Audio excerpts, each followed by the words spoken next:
Okay, guys, so pretty much the idea of this lab is to work with our OPAM and discover, like, try to play with it a little bit so we can pretty much see if these two signals over here are representing our equation that established that our output voltage is gonna be equal to minus the gain A1 times B1 plus the gain A2 times B2, where the gains are given by these resistors RF.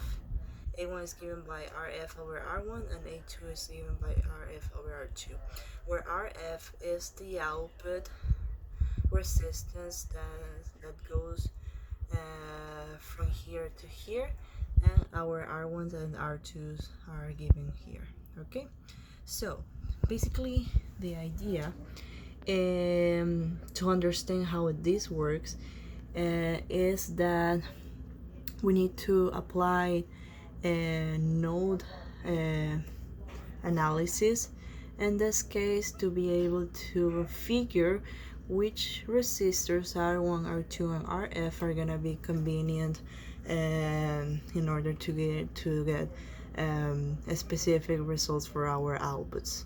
So for step one, they're asking us to use a gain of 1. So they are telling us to use A1 equal to 1 and A2 equal to 2, which are the gains of our circuit. Okay, and they're asking us to use a value of RF bigger than 2k ohm. Okay, and pretty much what we need to do is to find the values of R1 and R2 that let us have gains of 1 for both A1 and A2. Okay, so if we want A1 to be 1 and A2 to be 1 as well, it's easy to understand that RF and R1 need to be equal, and also RF and R2 need to be equal as well. So that pretty much says that then all of R1, R2, and RF are gonna be the same value. Okay, so for our circuit, when you build a circuit, you're gonna need 3 resistors of the same value in order to get the gains that we want. Okay, for the first step. But the tricky part here is to work with our circuit. So how do we build the circuit from the scratch?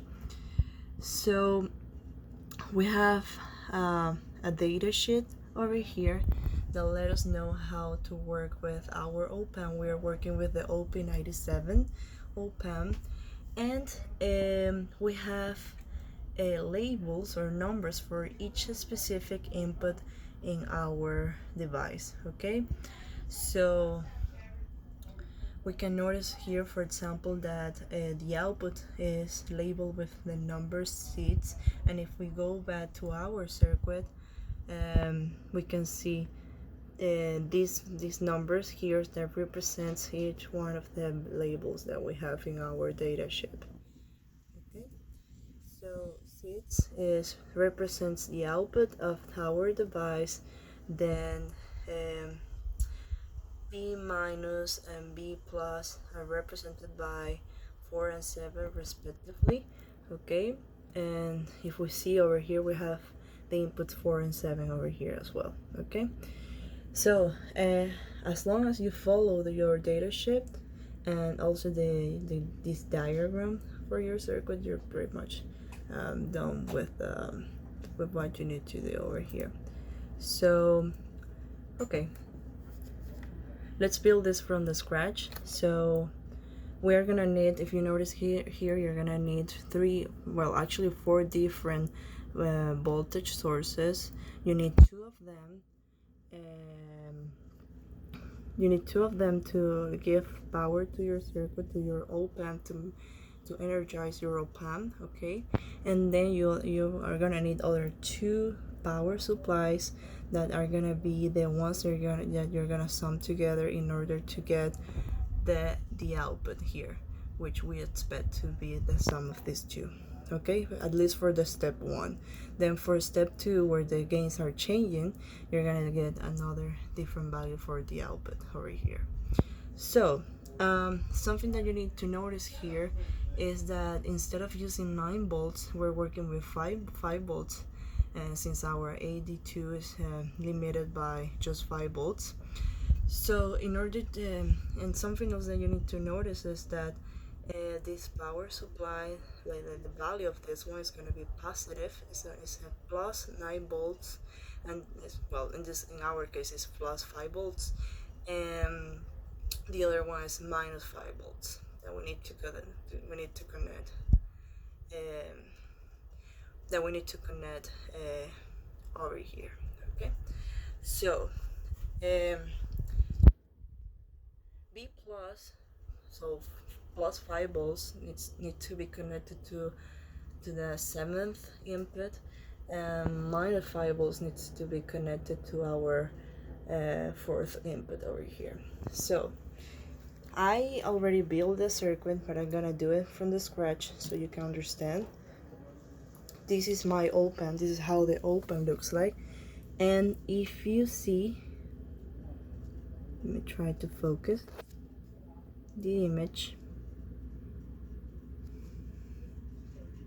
If you see, or if you notice here, there's a little dot on the top of the op-amp, and that pretty much means that we start counting each one of the inputs from the top left hand of this device. So this one here is gonna be your input 1. Let me show you.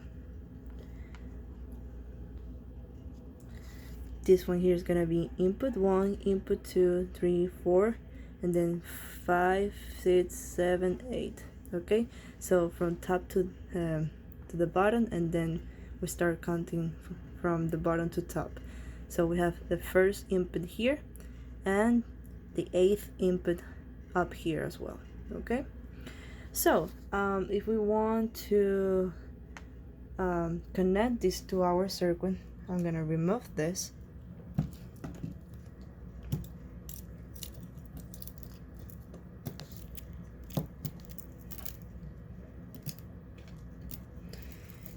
I recommend you guys to put your op-amp in the middle of these two lines over here. Be careful to put this, to use it in the right way. So this little dot over here, needs to be on the top. Okay, so we connect it in that way, right, in the middle of these two lines. So in that way we have more space to connect things over here. Okay, so from our diagram we need to first connect our plus 5 volts and then minus 5 volts to our circuit. In order to do that, we use our power supplies as we were doing lately. If you go here into your map, you're gonna see that you have B plus power supply and B minus power supply that you need to connect. So we need the red wire and the white wire from our EE2. So we have a red one here and white one here. So this is B plus and this is B minus. Okay, so let's go and connect this to our op-amp. So the B minus from our diagram needs to go to the 4th input. So we count from here. This is 1, 2, 3, 4, and that's gonna be connected to our minus B, which is our white wire here. Okay. Then our B plus, which is our B plus needs to be connected to the 7th input. So if this is 4, if this one here is 4, then 5, the 5th one is gonna be here, 6 and 7. So we need to connect this here. Okay, just this is pretty much everything that you need to do to energize your circuit. Okay, and then we need to build the rest of the diagram. So we pretty much this part over here. Okay, so let's go to this part. We need a B1, which is 1 volt, a 1 volt power supply, and B2, which is a 2 volt power supply. Each one of them are connected to R1 and R2, and we know that these values are the same. Okay, so let's go first with B1. B1 is gonna be 1 volt. So from your power supply here in your software, you need to go click on supplies, and you have wave generator over here. Okay, you go to the welcome tab, you click on wave generator, then you click on here, and then over here you can set up 2 different channels to energize, to recreate, let's say, different values of supplies over here. So I set up both of them as DC signals, and I gave 1 volt, and I gave an amplitude of 1 volt for one and 2 volts for the second one. Okay, so I'm using channel 1 for 1 volt, and I'm using channel 2 for the 2 volt power supply. So if we go back here, we can see that our waveform generator for channel 1 is the yellow wire over here, and then for our second channel we need the waveform generator, which is yellow as well, but it has a white strip on it. Okay, and you can see that in my circuit I'm using the yellow one, and then the yellow one with the white strip here. So in order to connect this we need to, for the channel 1, which represents the 1 volt power supply, that one needs to be connected to R1. So let's do that.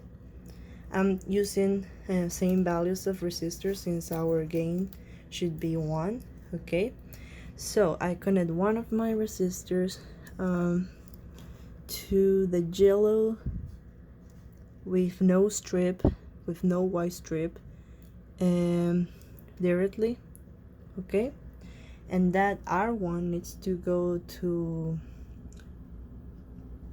our second input in our op-amp. Okay, so the other end of this resistor should go to the second input of our op-amp.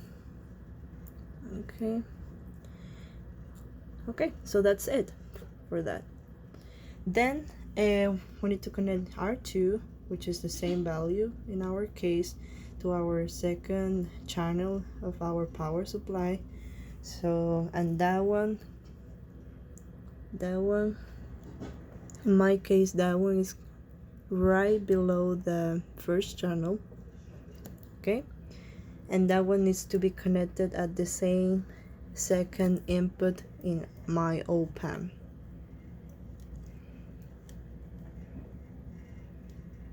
Right here, you see, both of them are connected at the same node and the same input of the op-amp. Okay, so we are done with these two, this one and this one, and then we have another resistor that goes from the second input of our op-amp to our output, which is represented by the number 6 over here. Okay, so we need another resistor that goes from that node, this one, the second, to the sixth output, which is over here. So the sixth one is, if this is 4, it's gonna be 5, and then this is gonna be 6. I'm gonna connect this one here.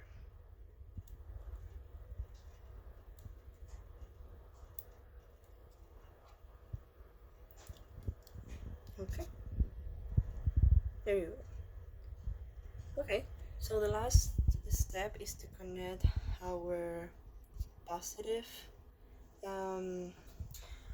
input of the open to the ground, which is represented by the third input in our open.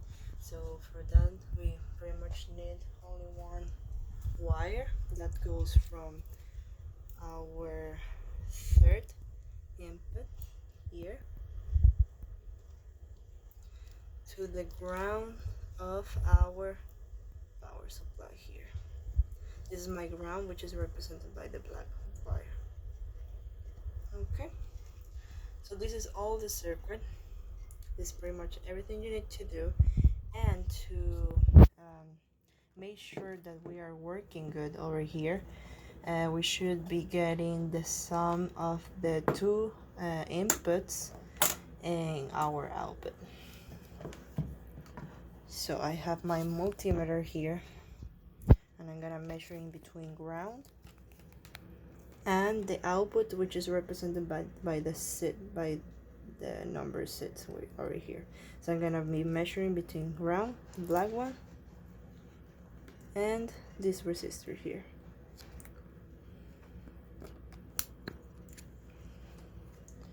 So if I do that,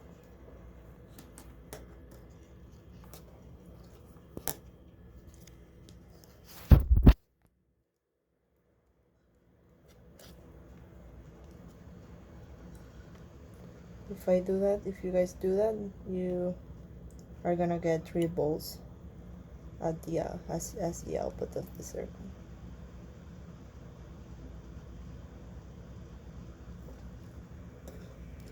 Don't forget to run your power supplies here to enable this, and then to click on run all here, and because if you don't do that, you're not gonna get any value.